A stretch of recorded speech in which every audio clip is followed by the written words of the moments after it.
We now take you for some sports stories across the globe, and Aaron Akirijola joins us. Good morning, Aaron. Yeah, good morning, Ayo. Good morning, Doctor. Good morning, Rufai. Morning, Aaron. All right, it's Friday. Let's get it started. Rufai, let's tell you that the Nigeria Football Federation, their executive committee, have said Augustine Cerezo Iguavon will continue as the interim coach. Of course, the Super Eagles will be in action on the 11th of October against Libya. So he will be in charge, and status quo remains for now. What's going on? Okay.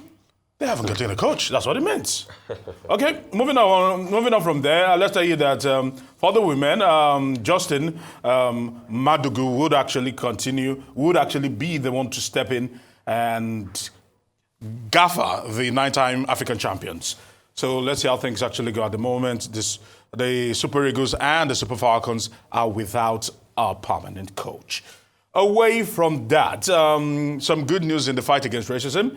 A Real Mallorca fan who racially abused Real Madrid forward Vinicius Junior and former Villarreal winger, Nigeria's Samuel Chukwueze, has been given a 12-month suspended prison sentence by a Spanish court.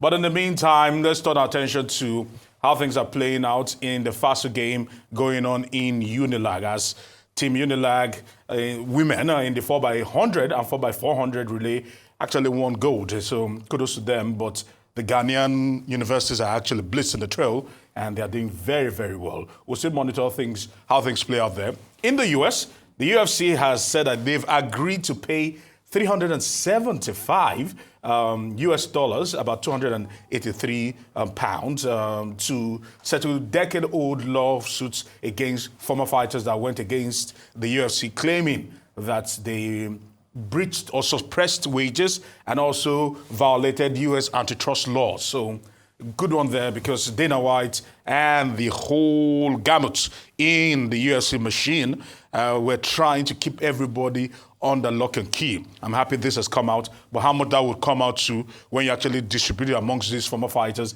is left to be seen. But something to smile about there.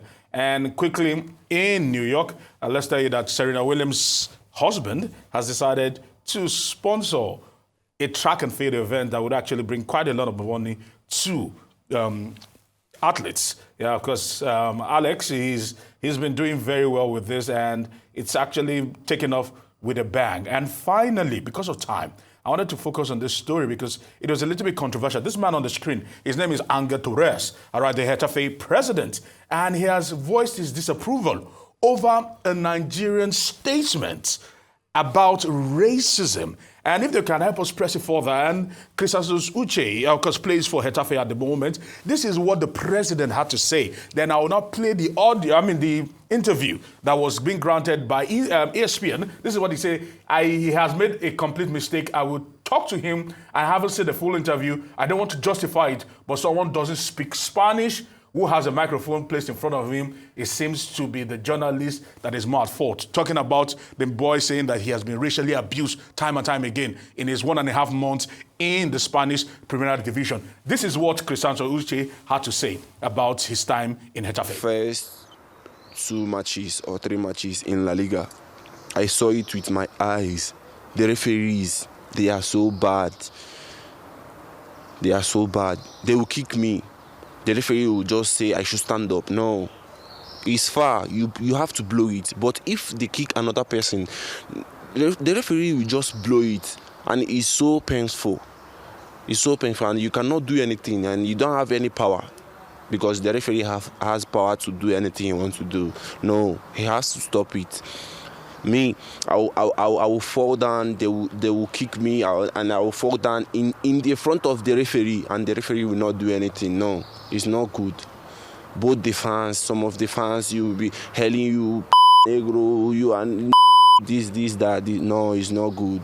It's not good. So, literally, in his own words, and the president says he doesn't understand Spanish enough to be able to address the issue. The president says that he's too young to understand what is going on, and he's just spent only a month and a half. He's 21 years, by the way. He's spent too young to know when he's being racially abused. It's crazy. It's crazy. Are these people crazy? It's crazy. Are these people crazy? It's sad what is going on. It's sad what is going on. Is that it? I'm sorry, with due respect, is this Getafe president mad? Is he crazy? A man that is being racially abused does not know when he's been abused at the age of 21? Do these people even think we Africans are monkeys? We don't even know anything? It's sad. It's really Please, sad. what should be done is that the Spanish Football Federation, if they have any modicum of integrity in them, should take up these claims and do something about it. Don't make the young man a victim himself. You know what he's gone through psychologically before he can come out and say this? And the president is trying to gaslight him. That's what is called gaslighting. Was he even speaking Spanish in that interview? No. He was speaking English. And he articulated what he felt. And you are telling him he doesn't know what he's saying. You're trying to blame the journalists. Like they all blame journalists when people go wrong on things. And the next thing you are saying he's too young. Secondly, I think that president needs to apologize to the man. What nonsense. It's not just the man who needs to apologize. So when we talk about racism in sports, particularly in football, it's been said to happen in many parts of the world. In fact, that's why England came up with the Kick Against Racism campaign, and they've been doing that. And despite the amount of money invested, awareness, we still see reports of racism, even amongst very top-tier players. I mean, we recall what happened to Vinicius, even before Vinicius, during the World Cup game, the England World Cup, and they targeted Bukayo Saka, and it became such a big deal. So every time there's a loss, they face it. The discrimination intensifies, and when there's a win, they don't give them as much accolade. It must take a lot for you to play abroad if you're, from a minor ethnic group. So, if rather than the president coming out to try to make excuses, of course he wants to demonstrate the fact that his club is not racist, they should take it into account. I recall that this is the same Spain where, for gender discrimination, according to that infamous case,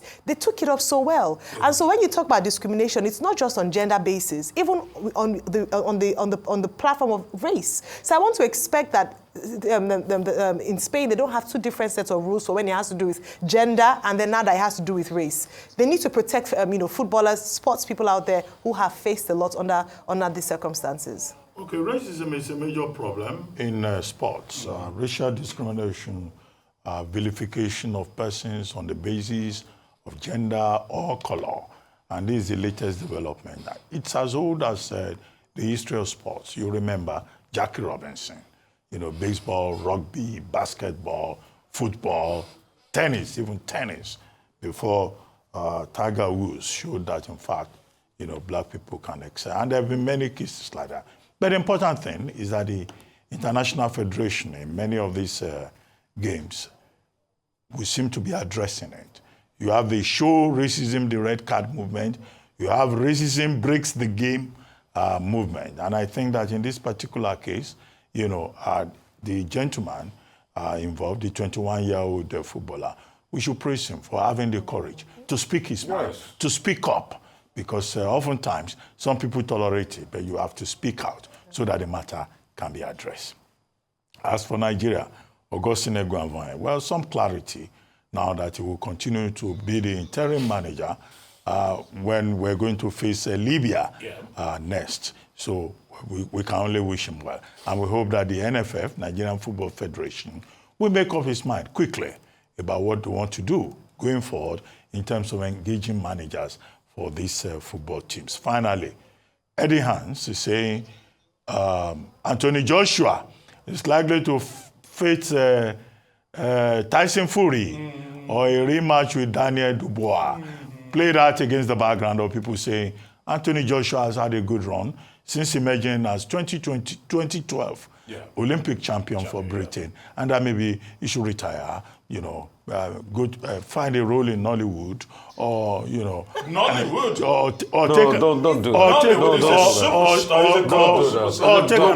take an appointment now that President Tinubu is trying to reshuffle the cabinet as a senior special advisor or assistant. Don't do that for a man that brought us honor in this country. Don't do that.